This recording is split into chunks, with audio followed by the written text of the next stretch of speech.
하나님의 말씀은 역대하 13장 1절부터 14장 1절까지 말씀입니다. 어제 우리는 르호보암 왕의 치적을 살펴보았습니다. 그는 하나님을 믿는 신앙인이었지만 동시에 우상을 숭배하던 자였으며, 그는 비록 일시적으로 겸비한 삶을 살았지만 그의 호전성과 호색함은 사라지지 않았었습니다. 오늘 본문은 르호보암의 아들인 아비야의 이야기가 기록이 되어 있습니다. 먼저 1, 2절 말씀을 보시면, 여로보암 왕 18째 해에 아비야가 유다의 왕이 되고 예루살렘에서 3년간 다스리니라. 그러면서 그의 어머니 이름은 마아가요 기브아 사람 우리엘의 딸이더라. 이렇게 말씀이 나와 있습니다. 이 말씀을 통해서 알 수 있는 사실은 그의 어머니가 누구인지를 알 수 있다는 것이죠. 여기서 어머니의 이름이 미가야이고 기브아 사람 우리엘의 딸이라고 이렇게 소개를 하고 있는데, 그러나 앞선 역대하 11장 20절에서는 그의 어머니가 압살롬의 딸이며 이름이 마아가다 이렇게 밝혀놓고 있습니다. 그러니까 미가야라고 하는 말과 마아가라고 하는 말은 같은 사람을 다르게 부른 것이죠. 그래서 일단 표기상의 혼동으로 이해를 할 수가 있습니다. 하지만 앞선 역대하 11장 20절에 압살롬의 딸이라고 하는 표현과 오늘 본문의 우리엘의 딸이라고 하는 표현은 둘 중에 하나만 맞는 것 같아 보입니다. 왜냐하면 아버지 다윗의 아들인 압살롬에게는 딸이 하나밖에 없었는데, 우리가 아는 바대로 그 딸의 이름이 다말입니다. 다말은 암논에게 능욕을 당하죠. 그리고 그 사건 이후에 기브아 사람 우리엘과 결혼을 하고 그때 낳은 딸이 바로 마아가였습니다. 그러니까 마아가는 압살롬의 외손주이고 오늘 본문에 등장하는 아비야에게는 어머니가 되는 것이죠. 그러므로 앞선 역대하 11장 20절에서 압살롬의 딸 이거로 표현한 것은 사실 압살롬의 외손주라고 하는 표현이 더 정확해 보입니다. 그런데 왜 이렇게 썼냐면 그 당시에 관례적인 그런 표현으로 우리가 이해할 수 있습니다. 즉 압살롬의 가계의 사람임을 나타내는 것으로 이렇게 표현을 했던 것이라고 우리는 이해할 수 있죠. 르호보암의 어머니는 암몬 사람 나아마였습니다. 르호보암은 어머니로 인해서 우상 숭배의 길에 들어갈 수밖에 없었죠. 그에 비해 지금 아비야의 어머니인 미가야, 즉 마아가는 유대인이기는 했지만 열왕기상 15장 13절에 의하면 혐오스러운 아세라상을 만들어 섬겼습니다. 그리고 그 우상 숭배를 손자인 아사 왕에게 강요합니다. 아이러니하게도 이번에는 그 손자가 그 우상을 찍어서 불살라버리고 할머니인 마아가를 태우의 자리에서 물러나게 해버리죠. 유대 사회에서는 이처럼 그 어머니의 가정교육이 절대적인 영향을 미쳤습니다.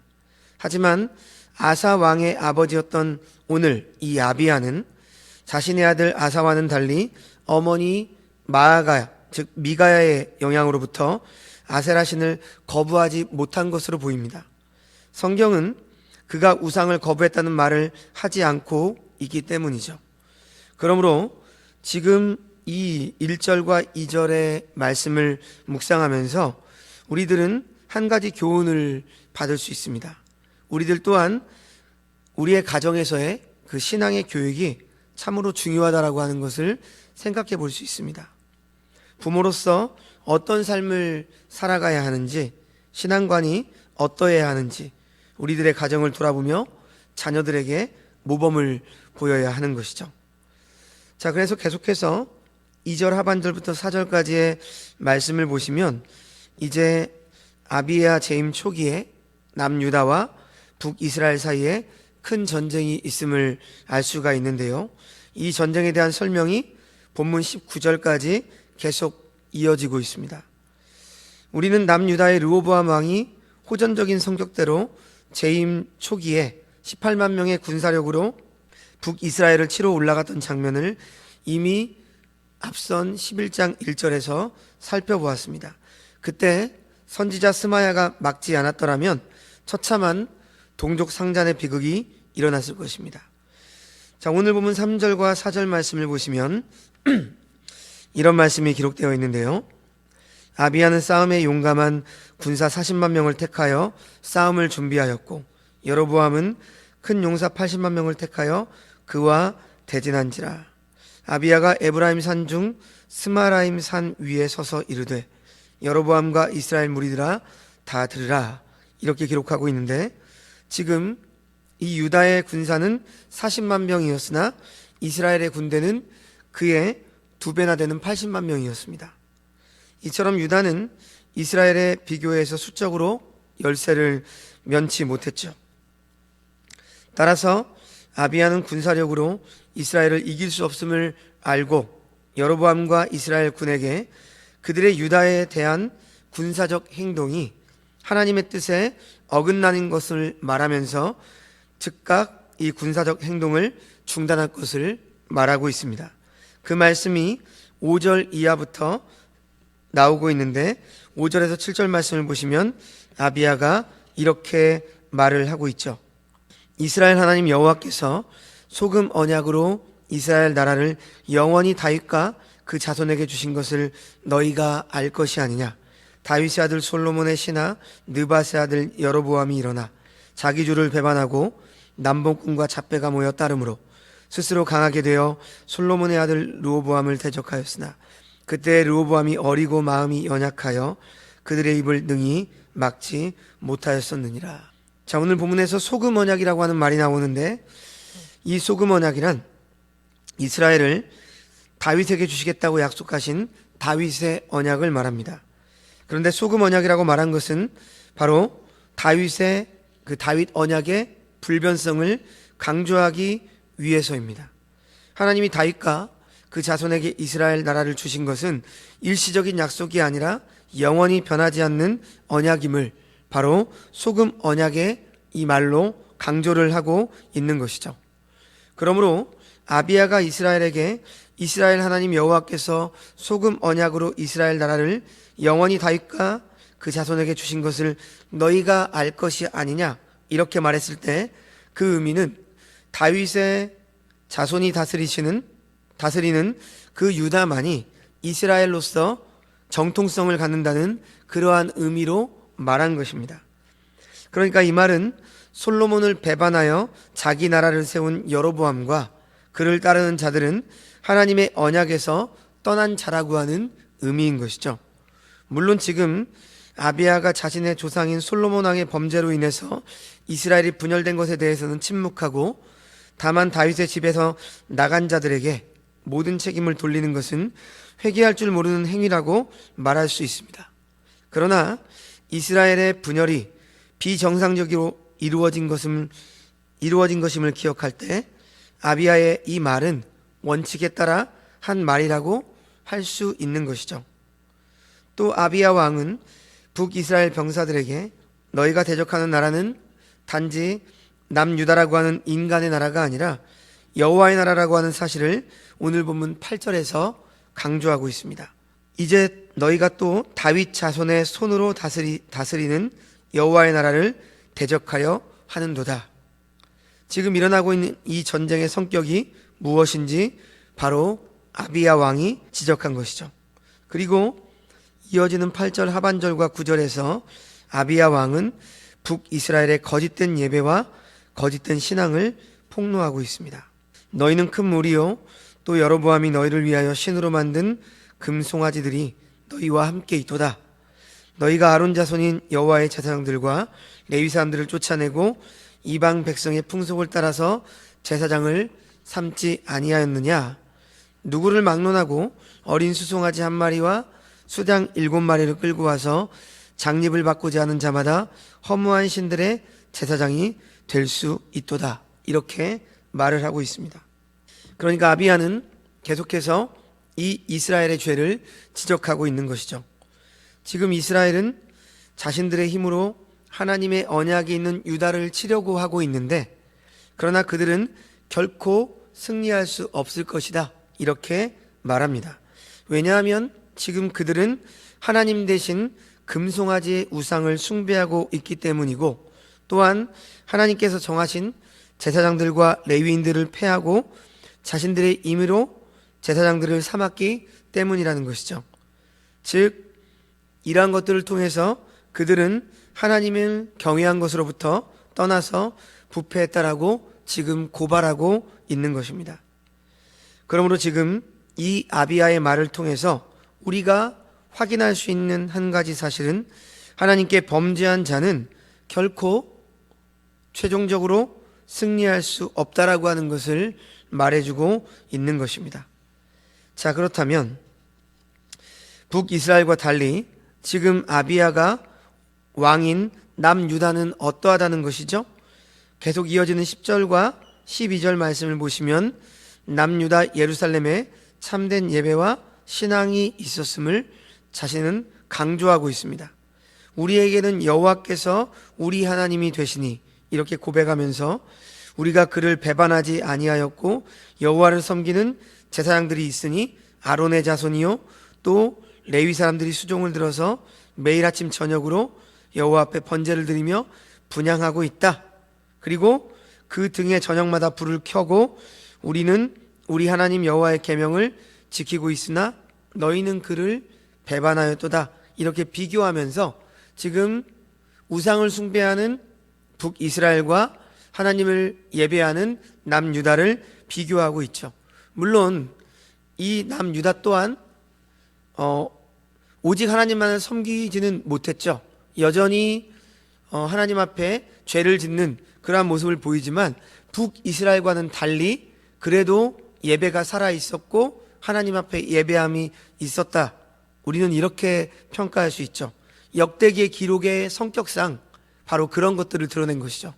물론 남유다 또한 그 이방의 신을 들여와서 여전히 이방에 대한 제사 또한 남아 있었지만, 그럼에도 불구하고 다윗의 언약이 여전히 실행되는 나라였었고 정통성을 가진 나라임을 지금 이 기록의 저자인 에스라는 부각을 시키고 있는 것이죠. 그래서 아비야가 바로 이렇게 말한 것을 지금 부각을 시켜서 표현하고 있는 것입니다.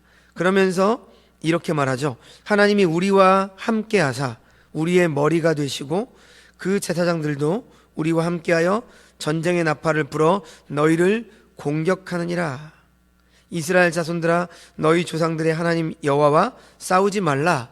너희가 형통하지 못하리라. 자, 그래서 북이스라엘이 아니라 남유다의 여호와 하나님에 대한 신앙적인 정통성이 있음을 지금 말하고 있는 것이죠. 남유다 왕 아비야는 아주 진지하게 북이스라엘 병사들에게 신앙적인 호소를 하고 있는 것입니다. 그러나 이러한 고백에도 불구하고 전쟁은 일어납니다. 북이스라엘의 남유다를 앞뒤로 둘러싸는 전략에 의해서 전쟁이 일어나게 되는 것이죠. 상대적으로 수적인 열세에 놓인 남유다 백성들은 하나님께 부르짖었고 하나님을 간절히 찾았습니다. 오늘 보면 14절 말씀 이렇게 말하고 있죠. 유다 사람이 뒤를 돌아보고 자기 앞뒤의 적병으로 말미암아 여호와께 부르짖고 제사장들은 나팔을 부니라. 남유다 백성들은 하나님을 간절히 찾았습니다. 그리고 이렇게 하나님께 부르짖는 남유다 백성들에게 하나님이 응답을 하십니다. 그 응답이 15절에서 17절까지 말씀입니다. 유다 사람이 소리 지를 때 하나님이 여로보암과 온 이스라엘을 아비야와 유다 앞에 치시니 이스라엘 자손이 유다 앞에서 도망하는지라. 하나님이 그들의 손에 넘기셨으므로 아비야와 그의 백성이 크게 무찌르니 이스라엘의 택한 병사들이 죽임을 당하고 엎드려진 자들이 50만 명이었더라. 이렇게 기록하고 있죠. 간절히 하나님을 찾은 남유다 백성들에게 하나님의 은혜가 임했습니다. 하나님이 북이스라엘을 남유다의 손에 넘기셨기 때문에 남유다의 대승으로 전쟁은 끝이 납니다. 성도 여러분, 우리의 전쟁은 궁극적으로 사람에게 속한 것이 아니고 오직 하나님께 속한 것임을 오늘 본문은 보여줍니다. 이 전쟁으로 인해서 여로보암은 역사 속에서 다시 회복할 수 없을 정도의 큰 피해를 입게 됩니다. 만일 여로보암이 이 아비야의 권고의 말씀에 귀를 기울였었다고 한다면 50만 명의 생명을 지켰을 뿐만 아니라 그의 나라 또한 계속 유지할 수 있는 힘을, 기회를 얻었을 것입니다. 그러나 그는 이 경고의 말을 듣지 않았습니다. 그는 하나님의 뜻이 어디 있는지 살펴보기보다는 오히려 자신의 힘을 의지하고 자신의 뜻대로 행할 것을 선택했기 때문에 결과적으로 그는 철저한 패배를 당하게 된 것입니다. 그러므로 유다의 승리는 바로 군사력으로 인한 승리가 아닙니다. 계속되는 본문 18절 말씀은 이 승리에 대해서 뭐라고 말하고 있습니까? 그때 이스라엘 자손이 항복하고 유다 자손이 이기었으니 이는 그들이 그들의 조상들의 하나님 여호와를 의지하였음이라, 이렇게 말씀하고 있습니다. 바로 하나님을 의지했기 때문에 승리할 수 있었다, 이렇게 말씀하고 있는 것이죠. 따라서 하나님은 이 전쟁의 역사를 통해서 우리의 생애 동안 어떤 환경 가운데서도 우리가 이 세상 속에서 승리하고 힘을 얻을 수 있는 비결은 하나님을 의지하는 것이다, 이것을 분명히 말씀해 주고 있습니다. 그리고 이제 이어지는 마지막 20절에서 22절 말씀을 보시면 아비야 때 여로보암이 다시 강성하지 못하고 여호와의 치심을 입어 죽었다, 이렇게 기록하면서 반면에 아비야는 점점 강성하며 아내 14을 거느려 아들 22과 딸 16을 낳았더라, 이렇게 기록하고 있습니다. 하나님을 의지하는 자의 결말과 하나님을 배반한 자의 결말을 여로보암과 아비야의 생애를 통해서 증거함으로 말씀을 마치고 있습니다. 이 역대기에서는 그 자녀의 수와 아내의 수, 그러한 것들을 통해서 하나님이 복을 주심을 좀 강조하고 있는데, 이 본문이 그렇다고 해서 일부 다처제를 허용하는 본문, 그렇게 적용해서는 안 되겠죠. 자, 아무튼 오늘 말씀은 여기까지인데요. 말씀을 정리하겠습니다. 자, 오늘 본문 역대하 13장의 아비야 왕에 대한 기록은 열왕기에 나타난 아비야 왕에 대한 기록과 비교할 때 그 관점이 매우 다르다라고 하는 것을 우리가 알 수 있습니다. 이 아비야 왕에 대한 열왕기의 기록은 열왕기상 15장 1절에서 8절까지 나오는데요. 그런데 열왕기상 15장 3절 말씀을 보시면 하나님 보시기에 아비야 왕을 악한 왕으로 평가하고 있다는 것을 우리가 알 수 있습니다. 열왕기상 15장 3절 말씀을 제가 읽어드리겠습니다. 아비암이 열왕기에서는 아비야를 아비얌으로 표현을 했습니다. 아비암이 그의 아버지가 이미 행한 모든 죄를 행하고 그의 마음이 그의 조상 다윗의 마음과 같지 아니하며 그의 하나님 여호와 앞에 온전하지 못했다, 이렇게 말하고 있습니다. 열왕기에서는 아비야 왕이 하나님 보시기에 악한 왕이었습니다. 그러나 오늘 본문을 기록한 역대기 기자는 아비야 왕의 상반된 모습을 우리들에게 보여주고 있습니다. 비록 열왕기에서 악한 왕으로 평가받았던 그 아비야 왕도 하나님 앞에 신실한 적이 있었다라고 하는 것이죠. 그리고 무엇보다도 아비야 왕이 하나님을 찾았을 때, 그리고 언약의 근거에서 하나님을 찾았을 때 하나님께서 이 아비야 왕을 외면하지 않으시고 은혜를 베푸셨다라고 하는 사실을 오늘 본문이 우리들에게 강조해서 보여주고 있는 것입니다.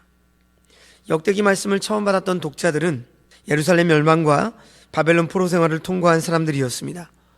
포로 생활 끝에 황폐해진 가나안 땅에 들어가서 새로운 출발을 이제 시작하는 그들에게 역대기의 말씀이 선포된 것이죠. 그들에게 오늘 본문은 말할 수 없는 위로를 주는 말씀입니다. 열왕기 말씀에서 악한 왕으로 평가받았던 아비야 왕도 하나님께 부르짖고 하나님을 찾았을 때 하나님의 은혜가 임했다라고 오늘 본문은 말하고 있죠. 그렇기 때문에 오늘 본문의 말씀을 암울한 식민지 현실에 지쳐있던 이스라엘 백성들이 이 말씀을 들음으로 그들이 새 힘을 얻고 다시 하나님을 찾고 위로하고 격려하기 위해서 오늘 역대기 기자는 바로 아비야의 이 고백의 말씀을 기록해 놓고 있는 것입니다. 사랑하는 성도 여러분, 하나님은 진심으로 하나님을 찾는 사람을 결코 외면하지 않으십니다. 과거의 내 모습이 어떠했을지라도 지금 하나님께로 내 마음이 온전히 돌아서서 전심으로 하나님을 찾는다면 하나님은 우리들에게 여전히 응답하십니다. 오늘 이 아침에 우리의 마음을 다해서 하나님을 찾아야 할 것입니다.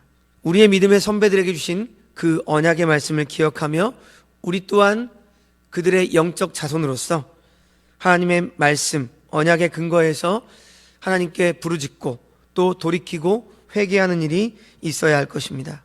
아무리 어렵고 힘든 상황에 둘러싸일지라도 하나님께서 우리에게 주신 약속의 말씀을 기억하시며 그 말씀에 의지하는 우리들이 되기를 바랍니다. 하나님의 손에 이끌려 사시는 복된 주의 성도들이 다 되시기를 주님의 이름으로 축원드립니다. 기도하겠습니다.